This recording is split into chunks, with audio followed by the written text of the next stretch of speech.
Hey everyone, welcome to Group Text. Okay, ready for this? We're going with the goofy this morning on our intro. She came to our windows and we brought her some water. And now Melissa Etheridge is back to tell us she's not broken. The Grammy Award-winning singer-songwriter, activist, mother, rock legend has a documentary series out called Melissa Etheridge, I'm Not Broken, now streaming on Paramount+. It follows her journey from writing a new song inspired by the letters from 5 residents of the Topeka Correctional Facility to performing a concert at the prison grounds. She also has a new album of that concert called I'm Not Broken, live from Topeka Correctional Facility. And if that wasn't enough, she is currently on tour, 2 separate sort of sections of the tour, one with Jewel, one with the Indigo Girls. Jules, by the way, a Group Text alum. Tickets are available at melissaetheridge.com. Melissa, welcome to Group Text. Now, I know you don't remember this, but I do. It was so long ago, that the first time we actually met. So I'm going to jog your memory, which is, Okay. this is how long ago. I was working for MTV, and you had just won your first Grammy, and we were in the press room. And you came up to me and said, my name's Melissa too, to which I believe I responded, I know, because I had already been a fan. And if I remember clearly, you called your mom, I think from a payphone, backstage after you won. Yeah, very possibly so. Yes, I think that was it was after my father had just passed away. So I think I called her and was like, "Hey," because I was the first one. That's a big deal for a little girl from Kansas, you know. It's a big deal for anybody. So I feel like, but that is one of those weird memories I have. I also remember that I was wearing this dress with fringe, and I believe I was trying to be super cool, which I never have been, and wearing Doc Martens with the dress. But it was the early 90s, and you were right in there. That's what we did. Yeah, especially with MTV. Like, Yeah. yeah, and I was sitting on a table. I thought I was so freaking cool. You Anyway, were cool. I was faking cool. It's all imposter syndrome, which is all for my therapist. Anyway, your new documentary is very serious as we pivot.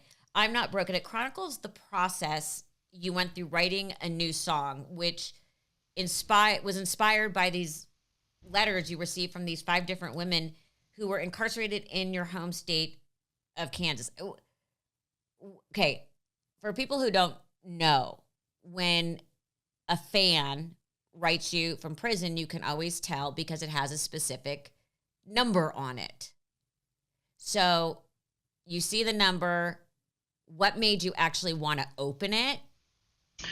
Well, actually, let me be clear with this. The beginning of this whole thing actually started with me wanting to do a concert at the prison. I grew up in Leavenworth, Kansas. And if you know anything about Leavenworth, it might be that we have a lot of prisons there, especially the big federal penitentiary and the big army prison. And when I was very young, Johnny Cash came to my town of Leavenworth. We didn't get to see him, but the prisoners did. It was a concert just for the prisoners. A very famous concert. Yes, very, very and famous. An album. Yeah, the whole thing. And so I always had in my mind that, well, prisons must be a place of fine entertainment and stuff, which wasn't true. It was just Johnny Cash. But as I got a little older, I would go into these prisons and I would perform different things with my high school, with some like musical groups around town and stuff. It was a thing we did, and it was always impressed upon me how appreciative they were. And it was one of the first times I could see people listen to music and be filled up and happy for a moment. And I always wanted to go back and do that. And so finally, the opportunity came actually with MTV Films and Paramount Plus and Sun Records. They all said, yes, we will fund, we will put the money up for this project. So and it took us a couple of years to get through the red tape of prisons. And the warden of the women's penitentiary in Kansas, of the Topeka Correctional Facility, is amazing. And after we did all this, she actually was promoted, and now she's like the warden of all wardens in Kansas. So it started with that. Then we reached out and said, does anybody want to write? and these 5 women were kind of chosen. They knew that we were going to film them, so they really vetted who the women were. We didn't want to, we wanted to be really, really mindful of these are women whose lives have been disrupted. They are incarcerated. There's all kinds of issues. So they started writing me, and that's when I started getting their letters and hearing their stories. And then before the concert, a couple months before, I actually went in and met with them, and was really taken by their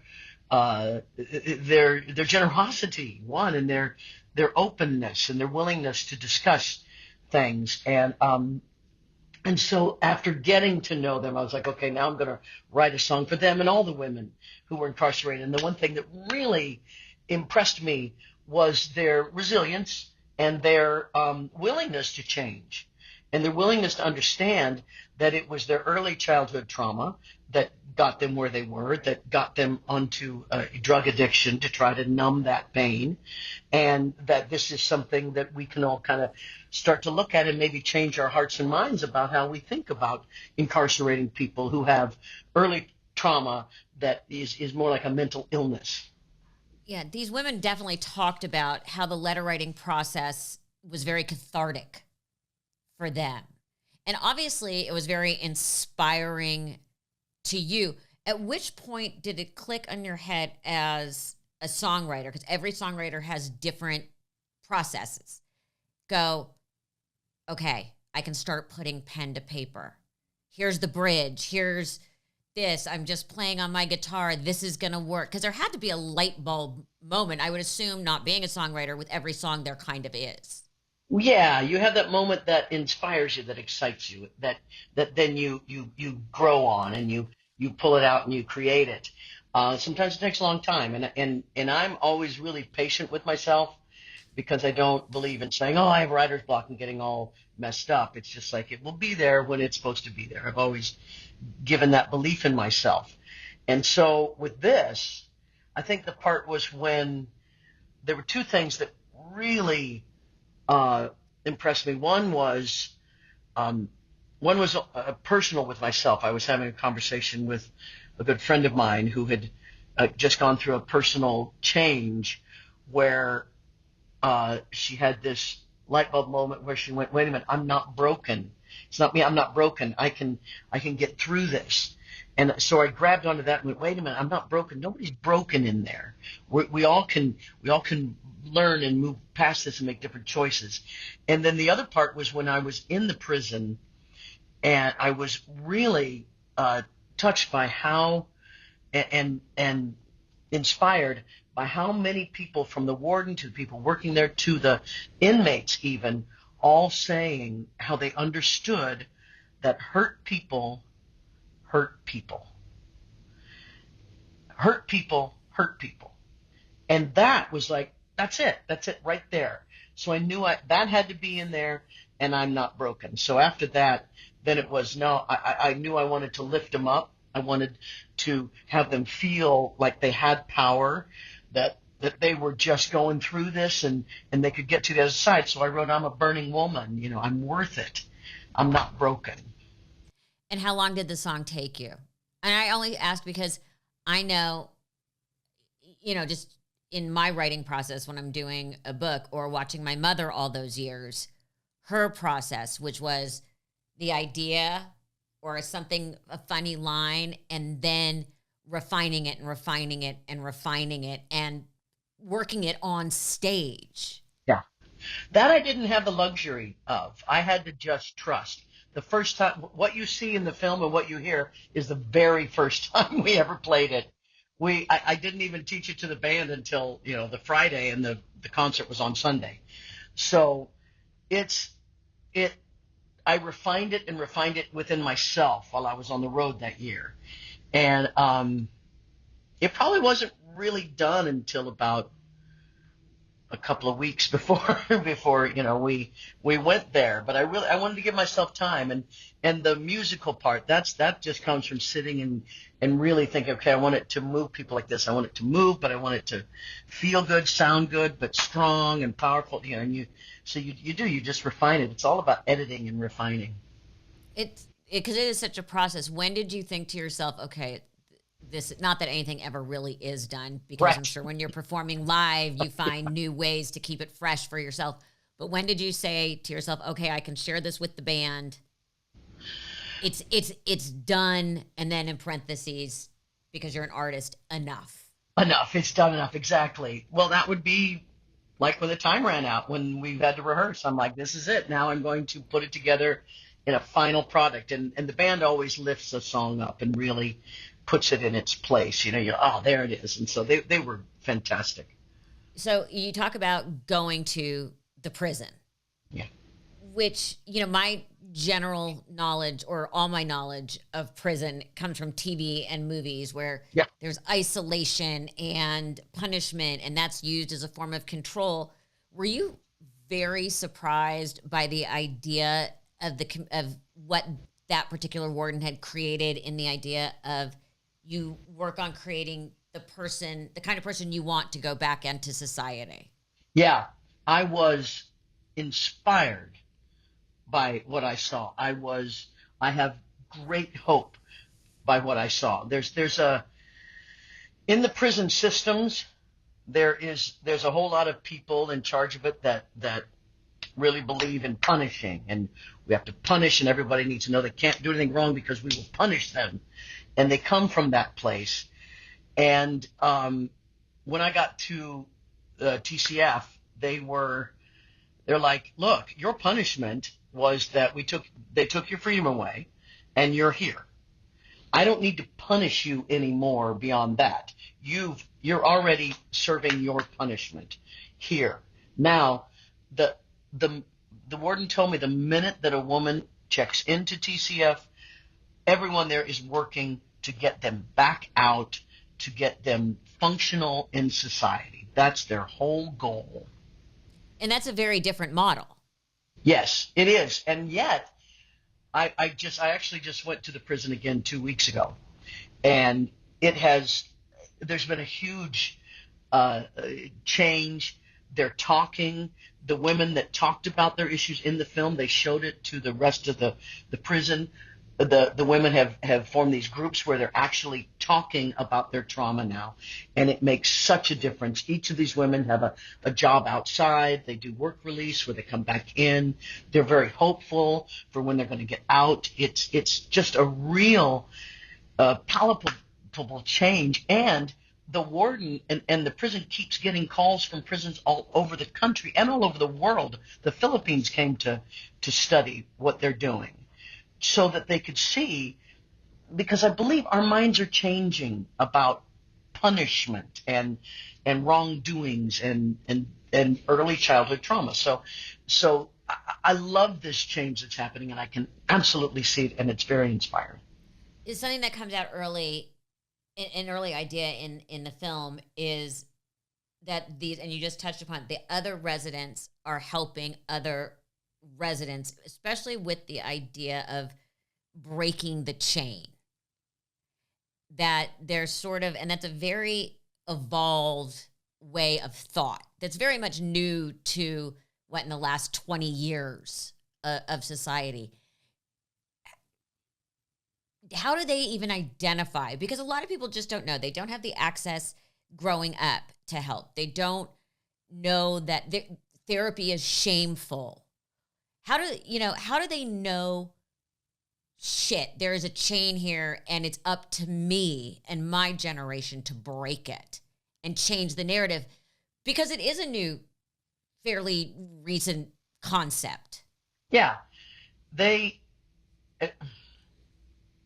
Even my generation, as we grew up, we were, just don't air your dirty laundry, don't say anything, just, buck up and go through it, and, work hard and whatever. And there's just no happiness in that whatsoever. And these women, as they are in there and they come off their drug addictions, they get clean, and they're just raw, and they start telling their stories, and they start comparing their stories and saying, wait a minute, yeah, that happened to me. Wow. Well, each of us have been trying to kill this pain that we had in our childhood. Mostly it's from physical, emotional, sexual abuse. It's really clear that like over 90% of the women especially are in, and it started with that, and it goes to drug abuse and, some man usually who says, okay, and it just goes down this road. And it's very similar in each person. And so when they realize, I'm trying to kill this pain that I'm trying to stuff down because I don't know what to do with it as a child, what happened? And then the more they talk about it, the more services that are set up for them, and the more they know that that's not them, it doesn't define them, that they can create a life now. Now is all there is. Let's not suffer in regret and stuff. Let's move forward. And it's forward thinking, but it's possible and it works. That's the thing I think they see is they now see these women starting to flourish, starting to get power and ground and air, and they're taking off. And I look forward to the next 10 years. I hope I get to come back and do another one where we, catch up on the women that we saw and where they are and what has happened. How did you sell this? Because I always wonder, how did you sell this? Because it's not like a concert where the record label says, oh, well, we'll make it up in merch. You know what I mean? You're right. No. Who owns the parking? Yeah, right. Do we get a cut? How did you convince them that this was a worthwhile project? Because it is a what we would call a labor of love, or really a vanity project, yet you got funding for it. Yeah, I got to tell you, it was a lot of really smart and beautiful men and women at MTV Films and Paramount Plus. They early on heard, okay, Melissa Etheridge concert, the prison, because I have had this hope for years. I've been wanting to, and it just worked. The production company, Shark Pig, that's the name of the company that was the documentary. It's like 3 people, and they were amazing. They never got in the way. They just made everything so natural. They were really, really loving, and Amy Scott was the director. And they always had this wonderful vision of music and people, and how it affects each them and myself, and how it fit together. They had that in their minds, and they just kept moving forward with it. And I'm just so grateful to all of them. You touched on drug abuse. You also sang a song called "The Shadow of a Black Crow" that you don't do in concert in general because it is so personal. It's about your son, who we know you lost in Beckett from an overdose. What was Beckett like? Oh, Beckett was, when he was happy, everyone was happy. Everyone in the room was happy when he was happy. When he wasn't happy, he could affect the whole room. He was, as a child, I never got him tested or anything, but I imagine he might have been on some spectrum, might have been that. Now the things that we look into now, he had so much humor and drive and joy even in the things that he loved, but he just had a hard time with the things he didn't love.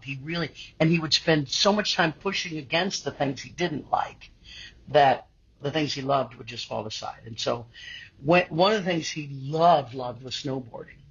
And he was really good at it. He went to camps. He got so far that the Aspen snowboard team actually asked him to come train with them. That's amazing. So he was starting to do that, and it was one of the only things he loved. He always struggled in school, so this was just real hope for him. And he took a big jump, and he broke his ankle in like 2 places, and he was just never going to be able to snowboard like that again. And it really brought on a crushing depression because that was his only thing, and physical pain. And when you have that, and a doctor back then so easily said, here's Vicodin. Once the Vicodin ran out, he was old enough to go to the streets. He was, 18, and he started, street drugs, and then that leads to heroin. And before you know it, it was fentanyl, and he was dead 4 days later. It just does that. And there's no reaching them. There's no saving them. And Shadow of a Black Crow is just about, that addiction and that follows anyone. But Beckett was, we were blessed to have him for the 21 years we had him, and he couldn't handle it, and he left too soon. I think about this as a parent. I can't, and I've had tremendous loss in my life. We're actually on the anniversary of my father's suicide. So I understand he had the depression as well as the physical pain, because he had surgery and it was not healing correctly. And it was 30 something years ago. So there wasn't the knowledge now about pharmacology, and for him, it became a whole thing that everything was being treated differently, and it was a lethal mix. So I can't imagine, first of all, as a parent, I have a 23-year-old son, having to go through just knowing what's happening and trying to help. How did you take care of his siblings? Oh, my 3 other children are angels. They also loved him so much. We all knew he was struggling. We all knew there was nothing we could do, that we just loved him. We were devastated, broken. The whole family has really agreed to celebrate him always, to talk about him when we think about him, to remember things, to bring him into conversation. None of us have pushed anything down. And we're all really clear with how he struggled, and we all do not, maybe my oldest daughter, who was closest to him, only like a year and a half apart, she still suffers, and we all really want to, surround her with a lot of love when anniversaries and stuff come up. But the rest of us, and her too, she's really doing well. We all are. I want to. I'm so happy, with my living children and my angel, and we live in the moment, and we know that he would not want us to suffer in any way for his choice.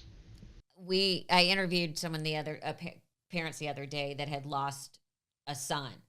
And one of the things they discussed was making sure their older son felt appreciated and loved as an individual, and not saddled with feeling continuously compared, or them living in that way, to make sure that they celebrate him. Mm-hmm. And I thought that was such an interesting way to describe it. Yeah. It would be easy to let someone's death overshadow everything, and to make every Christmas or birthday or whatever, to be a puddle, and we do not do that. We have all chosen to celebrate, and I think it's really healthy for all of us. You started the Etheridge Foundation in response to this. What's the elevator pitch of the Etheridge Foundation? The Etheridge Foundation was created because my son passed away from an opioid addiction. And opioid use disorder is just beginning to be understood and studied. And when I looked into the rehabilitation world, there was only one choice, and that works for many. Your 12-step programs work for many people, and great. But there's a great amount, especially of young men, who push away from that. And there is something called plant medicine. Now, you've heard of your psilocybins, which are mushrooms, and ayahuasca. There's a root in Africa called ibogaine, and these are psychedelics These are hallucinogenics that have been used for thousands and thousands and thousands of years all through time. And they have only recently been, since the 70s, illegal.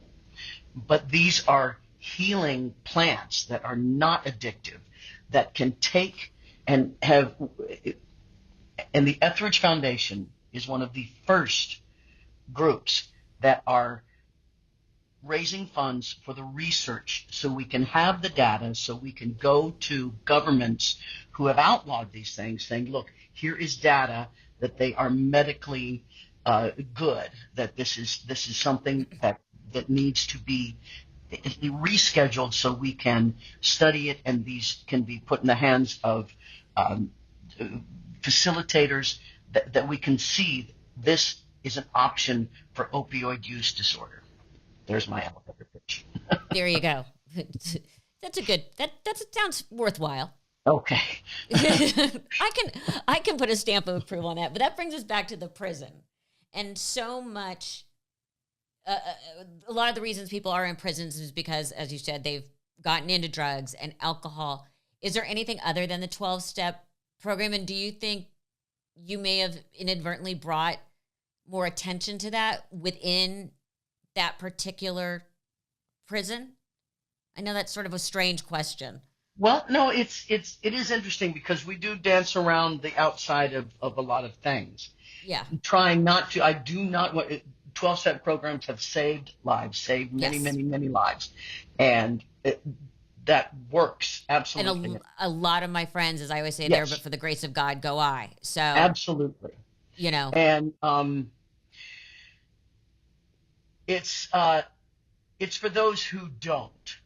And so I have nothing bad to say about 12-step programs. Love any help anybody can get.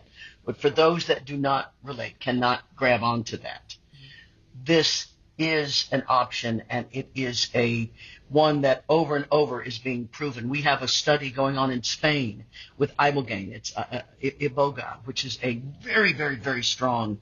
This is not like a recreational drug at all. This is going to change your life sort of drug. But heroin users, Spain has a program where they will support heroin users going into methadone, and they will give them, state-sponsored methadone, but then they have methadone addicts for 15, 20 years. And so they came to us and said, look, we are trying to find an option of getting them off. And so they actually helped us, and ICEERS is another group that is funding this.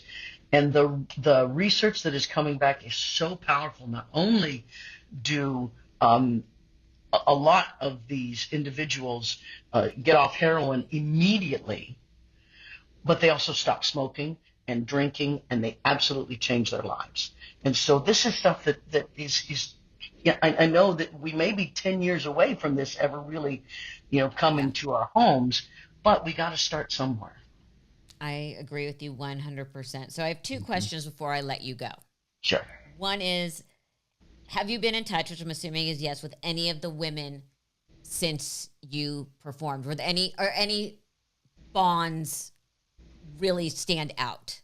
Yes, all 5 of them. They were so courageous. I'm so proud of them, but how they allowed themselves and their deep inner workings and thoughts and fears and emotions to be portrayed. And I went back, and my wife and I, a couple of weeks ago, I was in Kansas City, so I had a day off, so I went there, and I had dinner with them. I brought them steaks and things because the food in the prison's not so good. And the change, because it had been a year since I'd seen them, and the change in them, they were glowing. The change in the prison, you'll see there's a woman, the woman who was kind of the connection between the prison and us and sort of the outside world. Her name was Holly. She lost 140 pounds. Just huge changes in these people. Without Ozempic. Yeah, without, absolutely. And so, don't get me started. And so that, just seeing that change and them saying that the prison has changed and their desire, because a few of them, one's getting out in October, it's in the next 3 years, they'll all be paroled. But their look toward the future and what they want to do with their lives and how they feel like they have changed and they want to help others. Every single one of them, all 5, want to help others. And that's just it.